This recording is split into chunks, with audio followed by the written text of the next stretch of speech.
impeccable. Bonjour, ici Feldo pour Tonnerre Impeccable, le podcast JDR et Warhammer. Et pour un épisode d'un type un peu particulier, puisque là je suis avec mon micro-cravate qui me permet d'enregistrer ailleurs que devant mon PC. Mais je ne suis pas dehors, je suis dans mon salon devant ma bibliothèque. Notre bibliothèque, puisque j'habite en colocation et qu'on a deux parties bien distinctes, très diversement remplies. Du côté de mon coloc, on a une très belle bibliothèque avec des livres fort bien sélectionnés, qui vont de classiques, de littérature ou de politique. Donc on a je vais citer des noms à la française, mais Naomi Klein, Neil Gaiman, du Guy Debord, Truman Capote, un peu de George R. R. Martin et ce bon vieux Tolkien, mais aussi William Gibson et des livres sur l'histoire, des BD, etc., etc. Alors de mon côté, c'est un ensemble assez hétéroclite, accumulé en grande partie à cause du jeu de rôle en fait. Le jeu de rôle, je m'y suis mis moi j'étais au collège, et ça m'a poussé à m'intéresser à plein de trucs divers, et comme beaucoup de MJ je pense, et du coup j'ai gardé... Il y a beaucoup de livres au gré des déménagements que j'ai abandonnés, mais ceux que j'ai gardés peuvent paraître un peu bizarres parfois. Et aujourd'hui, du coup, je vais chercher quelque chose là-dedans. Bon, j'ai quelques livres de comédiens anglais, Frankie Boyle, Stuart Lee. Je dois avoir du Stephen Fry quelque part. Des livres de guerre, des romans du type Couler le Bismarck ou l'HMS Ulysses. Ainsi qu'un livre, un très bon livre, un peu abîmé, Le destin tragique des sous-mariniers allemands. Un vieux livre sur les maladies mentales, mais de l'ancienne médecine, quoi. Les œuvres de Villon, La guerre des Gaules de César. Bon, là on est dans des livres un peu classiques. Alors après, j'ai des choses plus...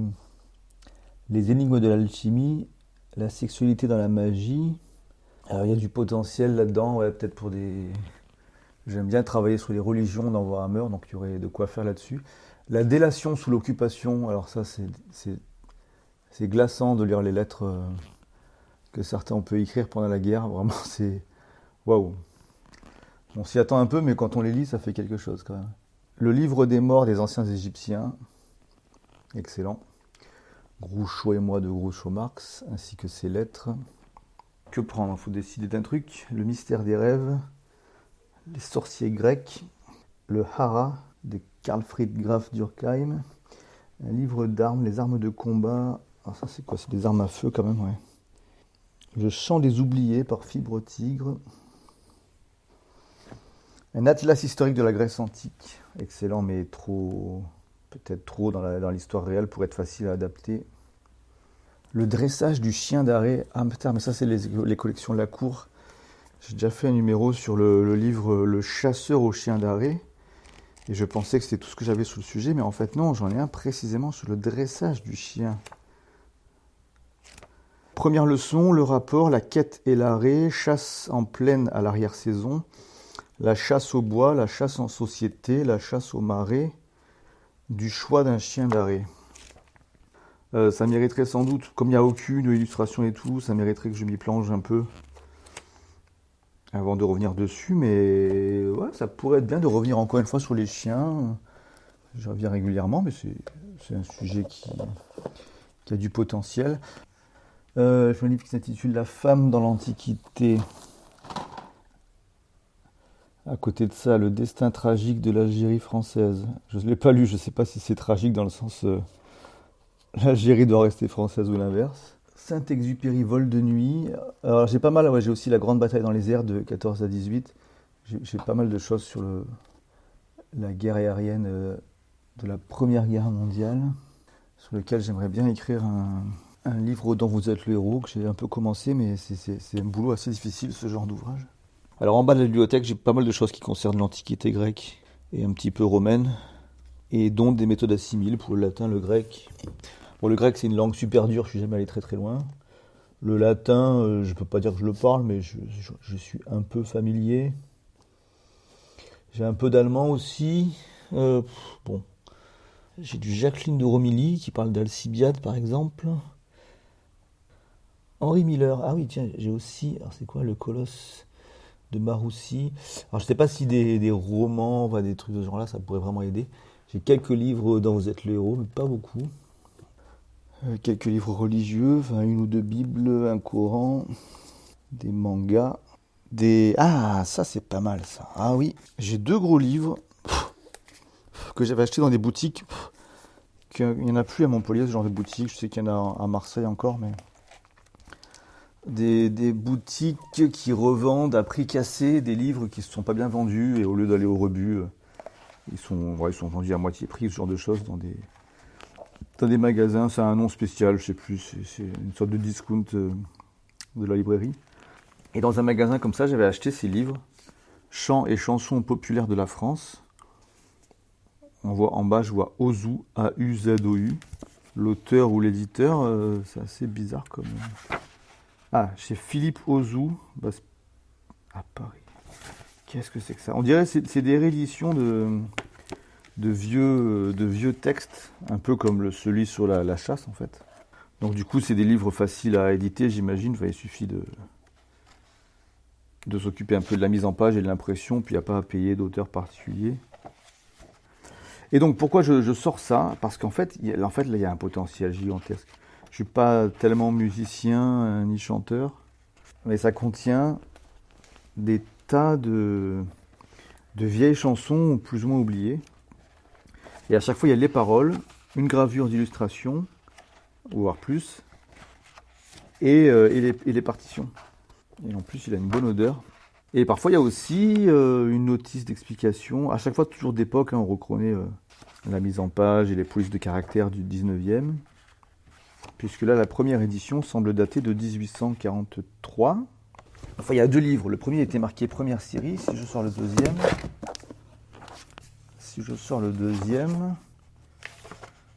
Deuxième série, voilà. Donc, c'était bien deux livres à l'origine aussi.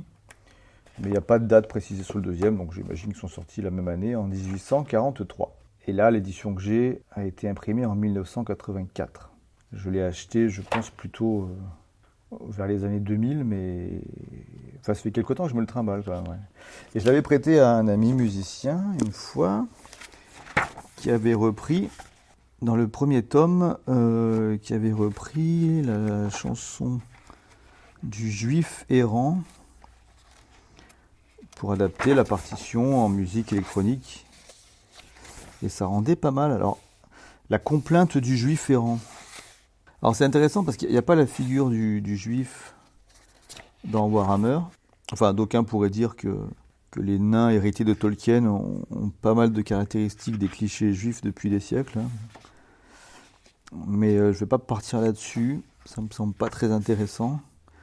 Là, on est sur le juif qui erre. Pourquoi? Parce que bon, ça relève quand même d'un vieil antisémitisme d'une certaine époque du christianisme. Avec le juif qui est maudit parce que son peuple a tué Jésus. Quoi. Là, ça commence comme ça, la notice. La vieille légende du juif errant est certainement une allégorie de la destinée du peuple juif qui, depuis la mort de Jésus-Christ, se trouve dispersé parmi les autres peuples et promène de pays en pays son existence vagabonde, comme pour accomplir une grande expiation, car ceux qui demandèrent que Jésus fût crucifié disaient que son sang retombe sur nous et nos enfants. Bon, je ne vais pas lire la suite, mais... Alors, ça, un petit bout peut-être. Ce fut en 1218 qu'on eut pour la première fois des nouvelles du juif errant de la bouche d'un patriarche d'Arménie. Ce juif se nommait Cartophilus et était portier du prétoire lorsque Jésus fut condamné par Pilate. Donc l'idée, c'est qu'il y a une espèce de légende comme quoi ce juif errant aurait été vivant à l'époque de la mort de Jésus, et serait maudit depuis à errer sans fin, sans pouvoir s'arrêter nulle part en fait. Il est obligé de, même si on l'accueille, il est obligé de repartir bien vite, reprendre sa route.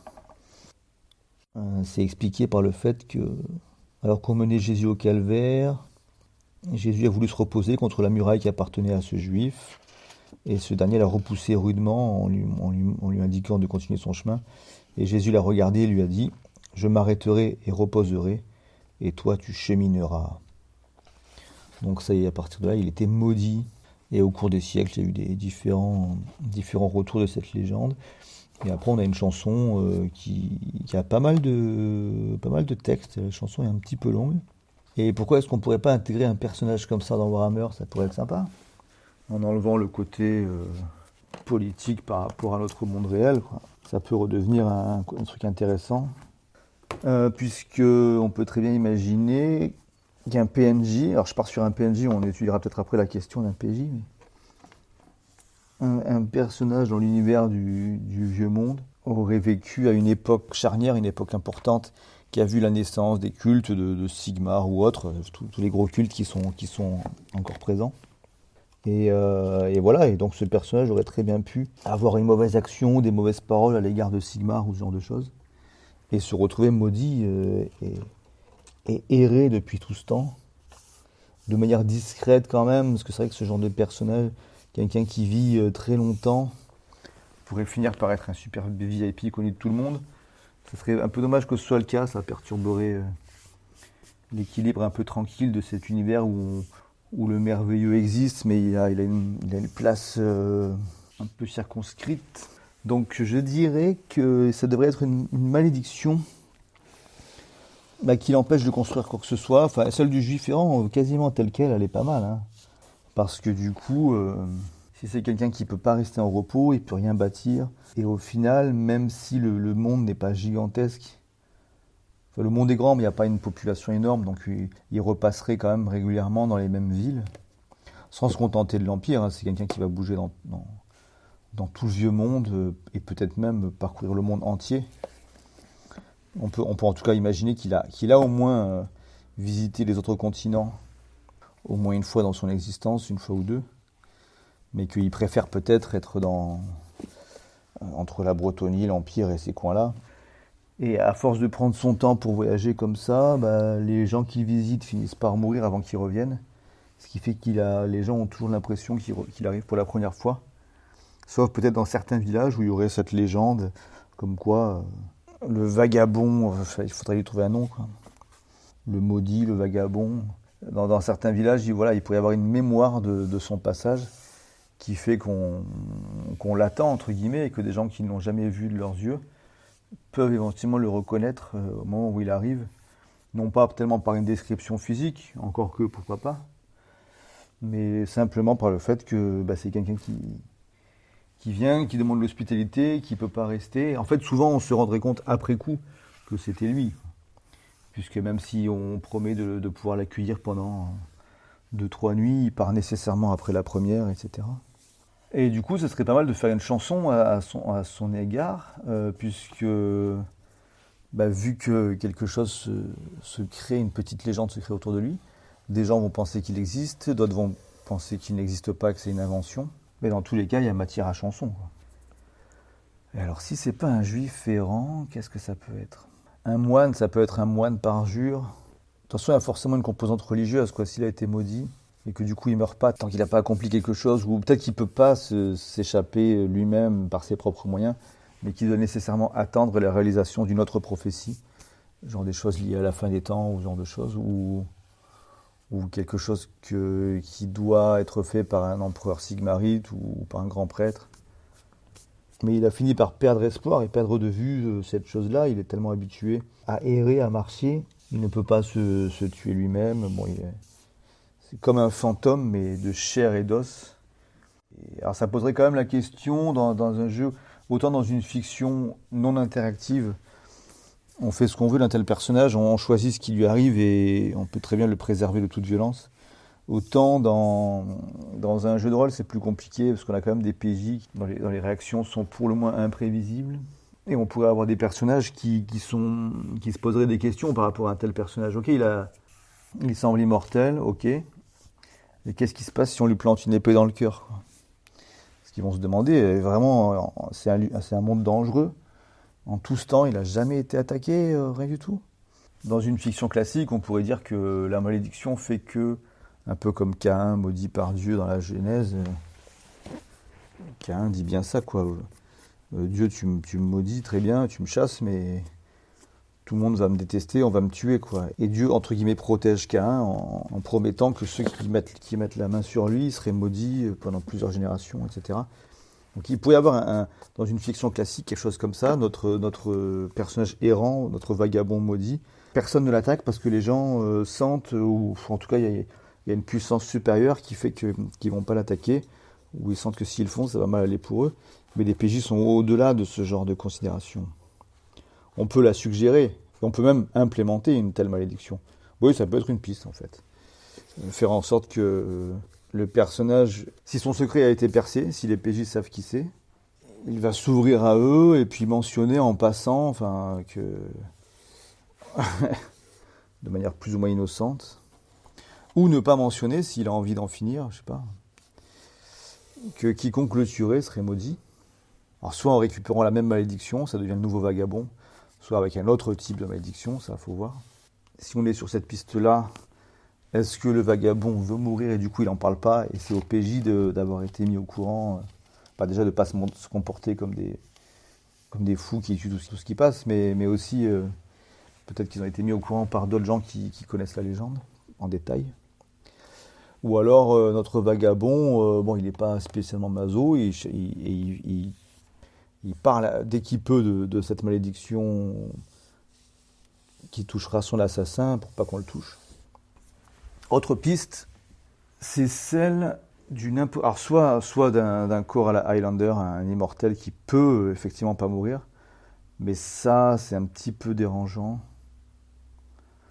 Ça peut passer, hein, mais vu que c'est un monde avec des héros, des grandes batailles et tout, avec déjà des gens assez puissants, est-ce que ça ne générerait pas un déséquilibre un peu bizarre et est-ce que ça ferait pas de ce vagabond quelqu'un qui va être utilisé par l'armée pour faire des trucs trop chelous?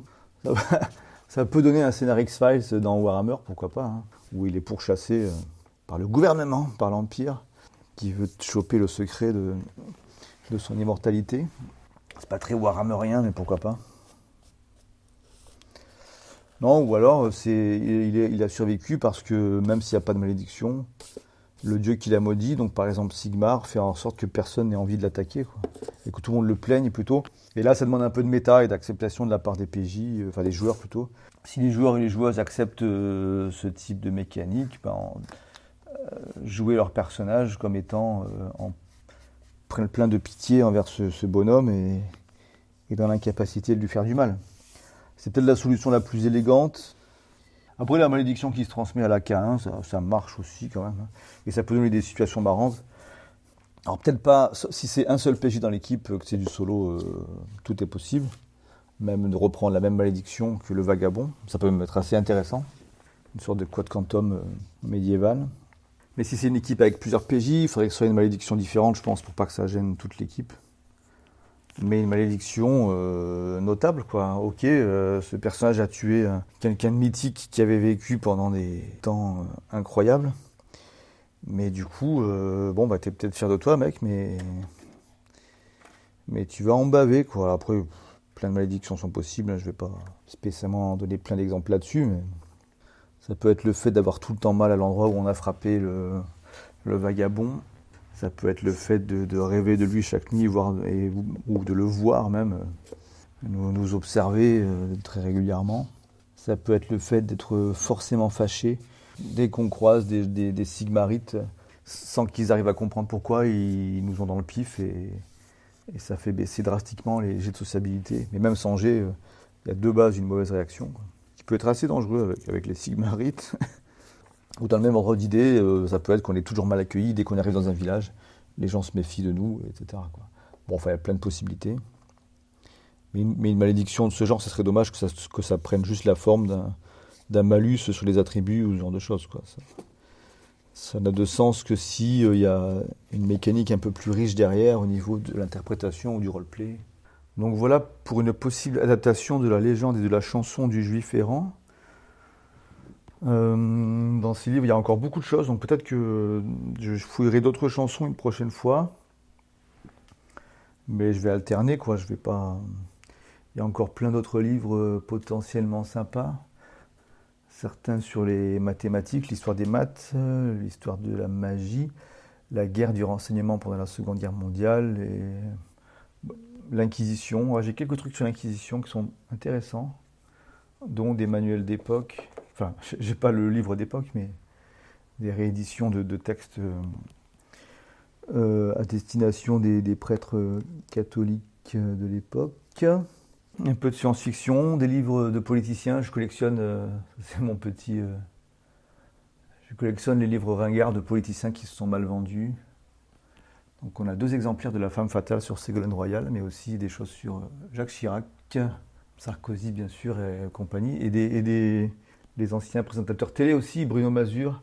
Bon là dans toutes ces choses-là, je pense pas que je choperai beaucoup de choses tripantes pour Warhammer.